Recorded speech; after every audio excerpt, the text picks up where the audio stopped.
ಮತ್ತೊಂದು ಕಡೆ ಶಿವಸೇನೆಯ ಶಾಸಕರನ್ನ ಕಿಡ್ನಾಪ್ ಮಾಡಲಾಗಿದೆ ಅಂತ ಹೇಳಿ ಶಿವಸೇನಾ ಮುಖಂಡ ಆದಿತ್ಯ ಠಾಕ್ರೆ ಹೇಳಿಕೆಯನ್ನ ಕೊಟ್ಟಿದ್ದಾರೆ.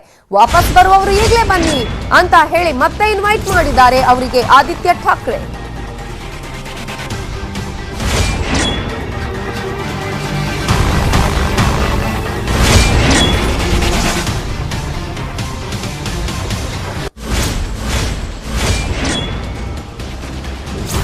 ವಾಪಸ್ ಬರುವವರಿಗೆ ಶಿವಸೇನೆಯ ಬಾಗಿಲು ತೆರೆದಿದೆ, ನಮ್ಮ ಕಾರ್ಯಕರ್ತರು ಸದಾ ನಮ್ಮೊಂದಿಗೆ ಇರ್ತಾರೆ ಅನ್ನುವಂತಹ ಮಾತನ್ನ ಹೇಳಿದ್ದಾರೆ ಆದಿತ್ಯ ಠಾಕ್ರೆ ಅವರು.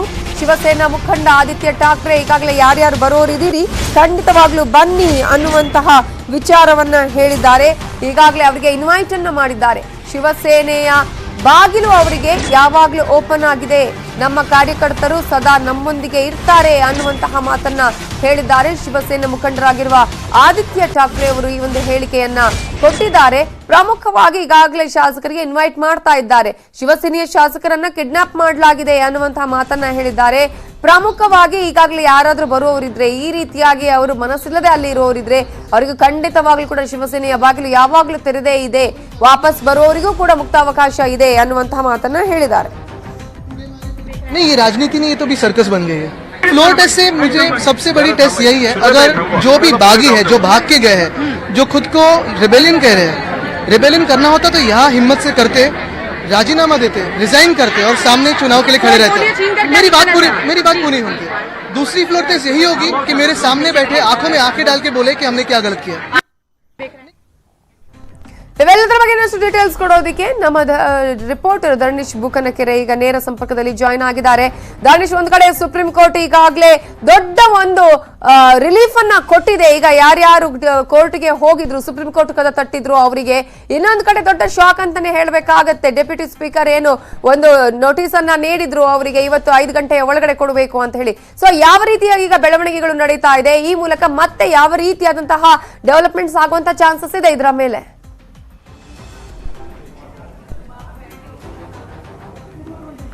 ಮಹಾರಾಷ್ಟ್ರ ರಾಜಕೀಯ ಬಿಕ್ಕಟ್ಟಿಗೆ ಈಗ ಸುಪ್ರೀಂ ಕೋರ್ಟ್ ನೀಡಿರುವ ಆದೇಶದಿಂದ ಹೊಸ ತಿರುವು ಸಿಕ್ಕಂತಾಗಿದೆ. ಯಾಕೆ ಅಂತಂದರೆ ಒಂದು ಕಡೆ ಈ ಅಮಾನತಿಗೆ ಒಳಗಾಗ್ತಾರೆ ಎನ್ನುವಂತಹ ಭಯದಲ್ಲಿದ್ದಂತಹ 16 ಜನ ಶಾಸಕರು ಏಕನಾಥ್ ಶಿಂದೆಯೂ ಸೇರಿದಂತೆ ಅವರೆಲ್ಲರಿಗೂ ಕೂಡ ಒಂದಷ್ಟು ಸಮಯಾವಕಾಶ ಸಿಕ್ಕಿದೆ. ಜುಲೈ 11ಕ್ಕೆ ವಿಚಾರಣೆಯನ್ನು ಮುಂದಿಡೋದ್ರಿಂದ 11ರವರೆಗೂ ಅವರಿಗೆ ಸಮಯಾವಕಾಶ ಸಿಕ್ಕಿದೆ. ಅವರು ಅವರ ವಾದವನ್ನು ಮುಂದಿಡಲಿಕ್ಕೆ ಮತ್ತು ಪೂರಕ ದಾಖಲೆಗಳನ್ನು ಒದಗಿಸಿಕೊಡ್ಲಿಕ್ಕೆ ಕೋರ್ಟ್ಗೆ, ಮತ್ತು ಡೆಪ್ಯೂಟಿ ಸ್ಪೀಕರ್ ಅವರಿಗೆ ಶಾಸಕರನ್ನ ಅಮಾನತು ಮಾಡುವಂತಹ ಅಧಿಕಾರ ಇಲ್ಲ ಅನ್ನುವುದನ್ನು ಸಾಬೀತುಪಡಿಸಲಿಕ್ಕೆ. ಇನ್ನೊಂದು ಕಡೆ ಶಿವಸೇನೆಗೆ ಒಂದು ರೀತಿಯಲ್ಲಿ ನಿರಾಳತೆ ಸಿಕ್ಕಿದೆ. ಯಾಕಂತಂದರೆ ಅವ್ರಿಗೂ ಕೂಡ ಈಗ ಜುಲೈ 11ರವರೆಗೆ ಸಮಯಾವಕಾಶ ಸಿಕ್ಕಿದೆ, ಶಾಸಕರನ್ನ ಮತ್ತೆ ಸೆಳಿಬೋದು ನೋಡಿ. ಅದರ ಪರಿಣಾಮವಾಗಿಯೇ ಈಗ ಆದಿತ್ಯ ಠಾಕ್ರೆ ಹೇಳ್ತಿರುವಂಥದ್ದು, ನಾವು ಯಾರಾದರೂ ಬರೋರಿದ್ರೆ ಬನ್ನಿ, ಮತ್ತೆ ವಾಪಸ್ ಬನ್ನಿ, ಪಕ್ಷದ ಬಾಗಿಲು ನಿಮಗೆ ತೆಗೆದೇ ಇರುತ್ತೆ ಅನ್ನುವಂಥ ಮಾತುಗಳನ್ನು ಅವರು ಆಡ್ತಿದ್ದಾರೆ. ನಿನ್ನೆ ಸಂಜಯ್ ರಾವತ್, ಮೊನ್ನೆ ಉದ್ಧವ್ ಠಾಕ್ರೆ ಎಲ್ಲರೂ ಕೂಡ ಇಂಥದೇ ಮಾತನ್ನು ಹೇಳ್ತಾ ಇದ್ರು. ಈಗ ಸುಪ್ರೀಂ ಕೋರ್ಟ್ ಈ ರೀತಿಯ ನಿರ್ದೇಶನ ನೀಡಿರೋದ್ರಿಂದ, ಆದೇಶ ನೀಡಿರೋದ್ರಿಂದ ಡೆಫಿನೆಟ್ಲಿ ಶಿವಸೇನೆಗೆ ಸಮಯಾವಕಾಶ ಸಿಕ್ಕಂತಾಗಿದೆ.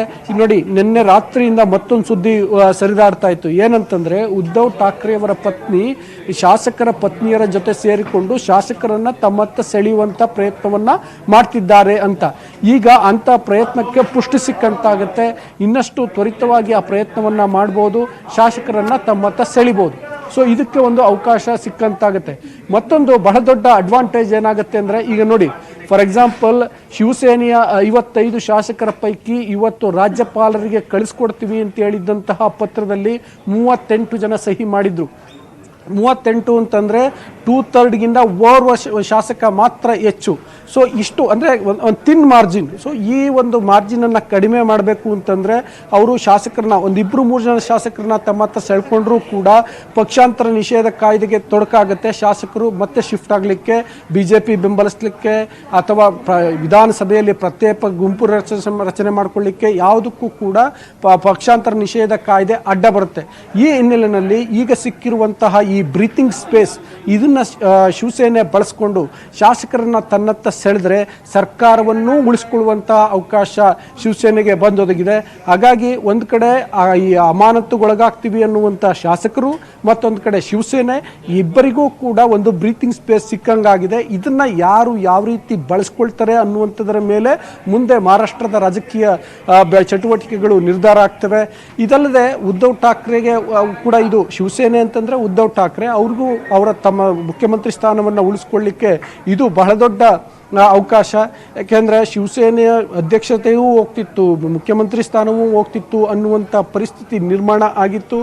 ಈಗ ಅವರು ಸಿಕ್ಕಿರುವಂತಹ ಕಾಲಾವಕಾಶವನ್ನು ಬಳಸ್ಕೊಂಡಿದ್ದಾದರೆ ಖಂಡಿತಕ್ಕೂ ಅವರು ಮತ್ತೆ ತಮ್ಮ ಪಕ್ಷದಲ್ಲಿ ಹಾಗೂ ಸರ್ಕಾರದಲ್ಲಿ ತಮ್ಮ ಪಾರಮ್ಯವನ್ನು ಮೆರಿಬೋದು. ಅದನ್ನು ಹೇಗೆ ಬಳಸ್ಕೊಳ್ತಾರೆ ಅನ್ನುವಂಥದ್ದು ಮೇಲೆ ನಿರ್ಧಾರ ಆಗುತ್ತೆ. ಇನ್ನು ಶಾಸಕರ ಭದ್ರತೆ ವಿಷಯಕ್ಕೆ ಸಂಬಂಧಪಟ್ಟಂತೆ ಸುಪ್ರೀಂ ಕೋರ್ಟ್ ಇವತ್ತು ನಿರ್ದೇಶನವನ್ನು ನೀಡಿದೆ. ಯಾರ್ಯಾರು ಈಗ ಗೌಹಾಟಿನಲ್ಲಿ ಉಳ್ಕೊಂಡಿದ್ದಾರೆ ಶಿವಸೇನೆಯ ಶಾಸಕರು, ಅವರಿಗೆ ಮುಂಬೈನಲ್ಲಿ ಮತ್ತು ಮಹಾರಾಷ್ಟ್ರದ ಇತರೆ ಭಾಗಗಳಲ್ಲಿ ಅವರಿಗೆ ಭದ್ರತೆ ಒದಗಿಸ್ಕೊಡ್ಬೇಕು ಅಂತ, ಅದಕ್ಕೆ ಒಂದು ರಾಜ್ಯ ಸರ್ಕಾರವಾಗಿ ಆ ಕ್ರಮವನ್ನು ಕೈಗೊಳ್ಳಲೇಬೇಕು. ಇಷ್ಟು ಬೆಳವಣಿಗೆಗಳು ಇವತ್ತು ಸುಪ್ರೀಂ ಕೋರ್ಟ್ನ ನಿರ್ದೇಶನದಿಂದ ಆಗ್ತಾ ಇದ್ದಾವೆ. ಶರ್ಮಿಳಾ, ಧರಣೀಶ್, ಈಗ ಇವೆಲ್ಲ ಒಂದ್ ಕಡೆ ಆದ್ರೆ ಬ್ರೀತಿಂಗ್ ಅವರಿಗೆ ಸ್ಪೇಸ್ ಸಿಕ್ಕಿದೆ ಅನ್ನುವಂಥದ್ದು ಒಂದ್ ಕಡೆ ಆದ್ರೆ, ಮತ್ತೊಂದ್ ಕಡೆ ನಾವಿಲ್ಲಿ ಗಮನಿಸಬಹುದು. ಆದ್ರೆ ಅದನ್ನೇ ಇಟ್ಟುಕೊಂಡು ಈಗಾಗಲೇ ಏನು ರೆಬಲ್ಸ್ ಗಳು ಈಗಾಗಲೇ ಸುಪ್ರೀಂ ಕೋರ್ಟ್ ಕದ ತಟ್ಟಿರೋದ್ರಿಂದ ಸೊ ಮತ್ತಷ್ಟು ಈ ರೀತಿಯ ಕಾನೂನಾತ್ಮಕವಾಗಿ ಏನು ಮಾಡೋದಕ್ಕೆ ಸಾಧ್ಯ ಇಲ್ಲ ಅನ್ನೋದನ್ನ ತೋರಿಸ್ಕೊಡುವಂತಹ ಪ್ರಯತ್ನ ಕೂಡ ಆಗಬಹುದಲ್ವಾ, ಹೇಗೆ ಅಂತೇಳಿ ಉದ್ಧವ್ ಠಾಕ್ರೆ ಇತರನ್ನ ಸೆಳೆಯುವಂತಹ ಪ್ರಯತ್ನದಲ್ಲಿ ಸಕ್ಸಸ್ ಆಗೋದು ಎಷ್ಟರ ಮಟ್ಟಿಗೆ ಕಾಣಿಸ್ತಾ ಇದೆ?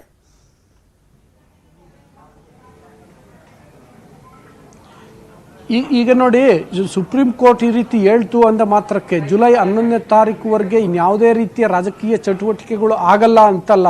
ಡೆಫಿನೆಟ್ಲಿ ಬೇರೆ ಬೇರೆ ರೀತಿಯ ರಾಜಕೀಯ ಚಟುವಟಿಕೆಗಳು ಆಗ್ತವೆ.